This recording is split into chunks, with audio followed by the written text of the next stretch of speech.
మా ప్రభువైన యేసుక్రీస్తు నామమున శుభవందనాలండి. ఈరోజు దేవుని వాగ్దాన కీర్తన గ్రంథం 37వ అధ్యాయము 26వ వచనము. దినమెల్ల వారు దయాళులై అప్పిచ్చుందురు, వారి సంతానం వారు ఆశీర్వదింపబడుదురు అని చెప్పేసి వాగ్దానం ఇచ్చారండి. అర్ధరాత్రి లేచి ప్రార్థన చేసి స్తుతి చెల్లించి మళ్ళీ ప్రార్థన చేసి దేవుడిని బట్టి దేవుడి వాగ్దానం ఇచ్చారు. వెంటనే చూడండి ఇక్కడ. అవునండి, ప్రతిదినం కూడా ఉదయకాలం, మధ్యకాలం, సాయంత్రకాలం ప్రార్థన చేస్తున్నాం, స్తుతియాగం చేస్తున్నాం, అర్ధరాత్రి లేచి ప్రార్థన చేస్తున్నాము, బైబిల్ ధ్యానిస్తున్నాం, ఇంకా బైబిల్ అయితే పూర్తి రాస్తానండి. దేవుని కృపల్లో ఈ విధంగా చేస్తున్నాం కాబట్టి దేవుడు మనల్ని ఆశీర్వదిస్తానంటున్నారు, మన సొంత అని ఆశీర్వదిస్తానంటున్నారు అనమాట. ఇంకా మనం ఇక్కడ ఇంకా దీనికి రిలేటెడ్ వాక్యాలు చూస్తే కీర్తన గ్రంథం 37వ అధ్యాయం 25, 26, 27 వచనం చూస్తే, నేను చిన్నవాడినై ఉంటిని, ఇప్పుడు ముసలివాడినై ఉన్నాను, అయినను నీతిమంతుడు విడవబోట కానీ వారి సంతానం భిక్షమిత్రుడు కానీ నేను చూచి ఉండలేదు అంటున్నారు. ఇంకా దినమెల్లా వారు దయాళులై అప్పిచ్చుచుందురు అంటున్నారు. వారి సంతానం వారు ఆశీర్వదించబడుదురు అంటున్నారు. కీడు చేయటం మాని మేలు చేయమంటున్నారు. అప్పుడు నీవు నిత్యం నిలుచుదువు అంటున్నారు. ఏలయనగా యెహోవా న్యాయమును ప్రేమించువాడు అంటున్నారు. ఆయన తన భక్తులను విడవడు అన్నారు. వారు ఎన్నటెన్నటి కాపాడబడతారు అని అని అంటున్నారు అన్నమాట. ఇంకా యెహోవా ఆశీర్వాదం పొందిన వారు భూమిని స్వతంత్రించుకుంటారంటున్నారు.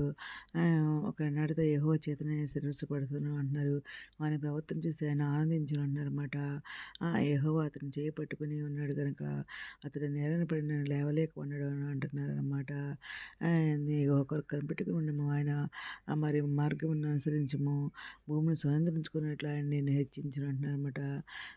ఇంకా నీ మార్గం దేవునికి అప్పగిస్తే మరి భూమిని హెచ్చించుకునేటట్టు చేస్తారని ఆయన మాట్లాడుతున్నారు. యెహోవా నీతిమంతుల రక్షణాధారం అనమాట.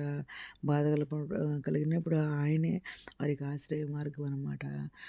ఇంకా దీనికి రిలేటెడ్ వాక్యాలు సామెత గ్రంథము 19వ అధ్యాయం 17వ వచనంలో చూస్తే, పేదలను కనికరించువాడు యెహోవాకు అప్పిచ్చువాడు అంటున్నారు.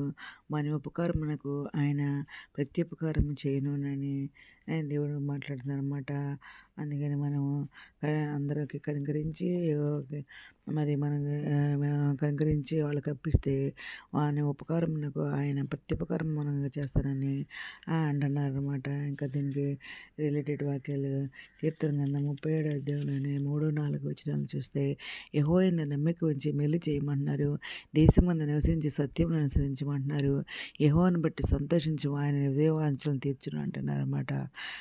అందుకని దేవుడు మరి చెడ్డవారిని చూచి వ్యసనపడొద్దు అంటున్నారు. దుష్కార్యం చేయవారిని చూచి మచ్చరపడకమంటున్నారు.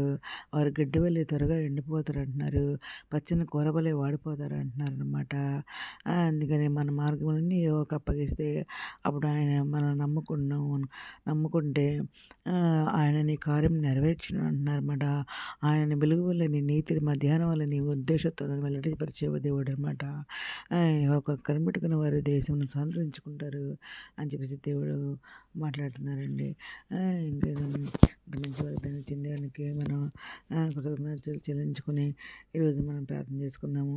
మౌనద్ర సరస్వతి మందిర ఘనమైన నామానికి స్తుతిస్తున్నాదండి. అందుమీద ప్రపంచ ప్రతి ఒక్క బిడ్డని పేరు పేరు నియమం చేసుకోండి. ప్రతి ఒక్క బిడ్డ అవసరం తెచ్చండి, అక్కడ తెచ్చిన కోరికలు తెచ్చండి. చిన్న బిడ్డలు మంచి దేశాలు దేవుని ఉద్యోగాలు తెచ్చండి. ఆది ప్రశ్న వరకు ఆది సాయం తెచ్చండి. అనారోగ్యం స్వస్పర్శన వేదన దుఃఖం వచ్చిన గనివారు లేతండి. రక్షణ వరకు రక్షణ తెచ్చండి.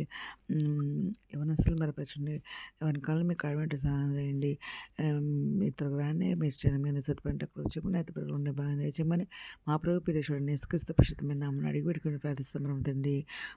మేము దీని ప్రార్థనలో మా కుటుంబం గురించి కూడా ప్రే చేయమని మనం చేసుకుంటున్నాను. ప్రభు సేవలో మీ సహోదరి. God bless you.